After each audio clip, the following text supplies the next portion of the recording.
On the phone now, we have Bill Riker, the former president of Renaissance Re down in Bermuda. Many people in the reinsurance industry are obviously very familiar with Mr. Riker. Bill, how are you doing today? Very good. How you doing, Frank? Well, thank you. We appreciate you doing this for us today. Let me ask a question.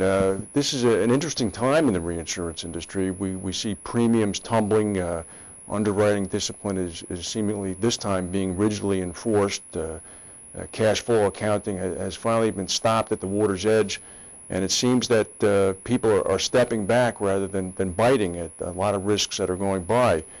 Where do you think this puts the capital markets right now? I mean, are they standing on the sidelines too, or are they transgressing a little bit, being tempted by the risks out there? I mean, I know you've been a bit out of the picture for a while, but what do you see from your vantage point?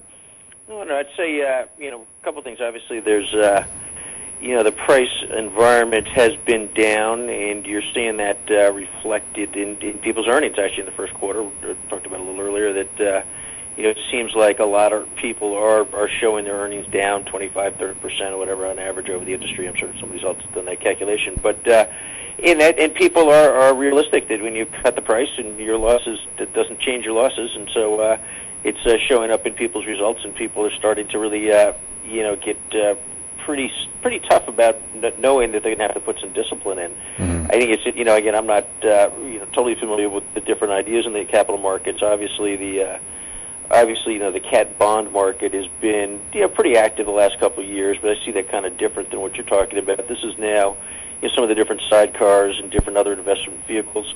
The sponsors of those vehicles, or the investors in those vehicles, have been they're also quite aware of the bad the poor pricing environment. And you're seeing still a few of them coming through now and again, but you're also seeing that market starting to wonder if there's really much profitability in the product right now. Well, it's interesting as well because tomorrow on Tuesday, Swiss Re is expected to announce a 51% decrease in their Q1 earnings as compared to a year ago. And I noticed that the Bermuda market, despite a lot of fears because of their, I don't want to call them monoline focus, but because of their relatively intensive cat focus, the Bermuda market actually is more than holding their own.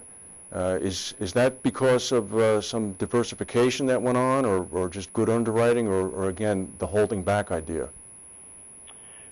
Well, a couple of things in there. Again, I haven't seen the Swiss Re numbers, and of course, you got to look inside them to see how much of it is how much the decrease is their core business versus any kind of credit-related stuff. Mm-hmm. But assuming if they are showing a decrease in earnings from their core insurance and reinsurance business, which would make sense in the current pricing environment, that's it's just reflective of them being realistic of the poor expected results. I think if you look at the Bermuda market, obviously there's more catastrophe premium in those companies than there is in something like a Swiss Re, and again, you've had relatively quiet large cat activity, and that's going to keep the that flows a little bit stronger into the Bermuda market's earnings, and I think that's been some of the reason why they're outperforming at this point, but. Again, I think everybody's I've talked to a few different managements out there. Everybody's really focused on trying to figure out when to either, stop lowering prices or insist on price increases. And, pricing is a big issue out there. And, there's no doubt it's deteriorated. And it's good to see that there's the talk is starting to go around that actually you can't keep cutting rates 20% a year and still make money. Eventually, it all goes pear-shaped on you. And so it's good to see that there seems to be some discipline out there. I know I read some article yesterday about the insurers, claiming that the reinsurers are being tough and not lowering prices enough and putting them in a squeeze, which is usually that's usually a good sign for market discipline. So, well, let me ask you. That answers the question. No, that's exactly where I was going. Now, if you had been an original investor or an early investor in one of those Bermuda class cat startups, I forget how many classes there are now, but would this be a time where people might be saying, well, look, we've made our money on the hard markets, let's begin to cash out and diversify and return money to shareholders? Well, it's interesting because there's a couple of things going on. One being a lot of these companies have been returning money to shareholders. The buybacks have been really big in the last last 6 months, and that's really a function of the very low valuations relative to book value of these companies. And I'm personally not sure, don't know the markets well enough, whether those low valuations or how much those low valuations are being affected by the general credit crisis and the market distaste for financials. So the owners of those stocks, especially some of the original guys, they get returned two ways. One through the the return on the business itself, and then the second through a multiple expansion. So right now they've got a bit of a quandary in that the actual returns have been quite good because you had a couple of good years of results, but their multiples are very low right now. So it's kind of a quandary on what to do. I actually believe that most of these companies are worth a higher multiple to book than actually what the market is right now. But that's just my opinion. Well, with book to market almost, I guess, 1-to-1 now, I think everybody would agree with you. Yeah, it's pretty basic. Yeah. 1-to-1 is pretty close to what I don't know what the average is, but it's probably about that. It could even be looked at underbook. Yeah. Another thing that we noticed is I guess the availability of these almost instant reinsurance companies that can be set up with the hedge funds through whatever sidecar mechanism or similar kind of mechanism. I mean, this clearly is intruding onto the traditional bailiwick of the more traditional, I guess, reinsurers. I mean, at the end of the day, I mean, how does the underwriting, because the thing that we always focus on at CATEX with our products is underwriting, and data, which feeds all that. And I guess I'm wondering is from a perspective of a little bit of a distance, I mean, is the underwriting standard that's interposed on those hedge fund kind of back startups similar to, say, what would be being performed at a Ren Re or at an Endurance?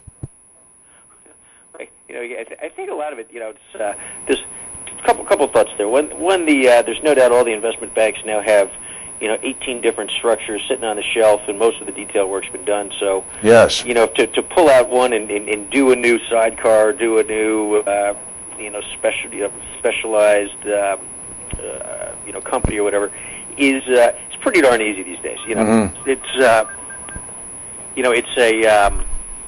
It's easy to do, and it can be done quickly. The question is how they're actually where they're getting the business. Some of them are sort of get business from a single person. Some of them might try to get business from multiple different sources.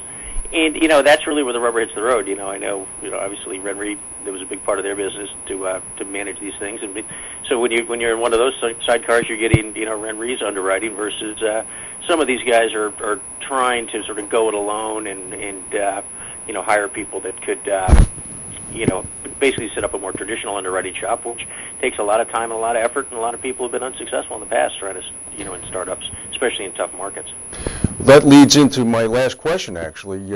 We noticed that you've recently been appointed to the board, I believe, and to an affiliation with Narragansett Insurance Company up in Rhode Island. And they have a pretty august group of people with them. George Soros is involved in capital behind them, Pinebrook Ren Re Capital. What are the plans up there? I mean, can you share anything with us? Yeah, well, that's a new Northeast homeowners writer that is really going to specialize on writing that product up in the Northeast. The Northeast market's changed over the last few years. For instance, the homeowners market up there, especially around the coast, is an environment where the prices are increasing, and they've been increasing for a while. And so we believe that area is one where a specialized carrier up there can really make a difference. Really do a little bit better on their product and service and customer awareness. And we think it's sort of a small pocket of rising premiums in the in the insurance market. It's there is diversification in pricing throughout the market, but fortunately the correlations are high. But there's in any area there's usually some portion that actually has a healthy rate environment. That's I think that's the Northeast homeowners market. I've got to ask you this, given the fact that you built up a virtually legendary underwriting operation at Ren Re and then had previously come to the company via AIR, what are your views on global warming? What's going to happen in the next 10 years with Florida and the Northeast? And I don't know. But this is something you have to be planning for, though, right? Well, it's difficult. It's difficult because there's so many different long-term cycle things going on. Whether it's decadal, whether it's global warming. We don't really know, and I don't think anybody really knows. But there's a lot of people, a lot of opinions, though. That's for sure. But it's but I think in the end, you're still seeing weather losses and the need to protect those types of assets is something that is that is a growing business. But I think the growth aspect is actually much more the fact that people like to live next to the ocean and water, and it seems to like to live in earthquake areas too. So it's the key driver of that demand is the increase in in stuff that needs to be protected as opposed to global warming. At least that's my opinion. That's an interesting viewpoint, actually, and actually, when you think it through, it might be correct. Let me ask you, how are you doing personally? You have a lot of friends and people in the industry who are very fond of you. Can you give an update on yourself? Yeah, doing well. I'm living in beautiful, sunny New Jersey and doing a fair amount of traveling still, in business. We're involved with some mitigation projects with a group called Flash, down in Florida. That's they're doing great things on raising awareness of mitigation potential for down to the consumer level, and just actually doing some sailing, which is nice as well. Very good. Somebody told me the other day that you actually at one point were involved in a leg on a trans-Pacific sail. Is that correct? I don't think that's right, but maybe I am going to do the Newport to Bermuda race this year. So I've done that in the past a few times. So that's 600 miles. That's long enough for me.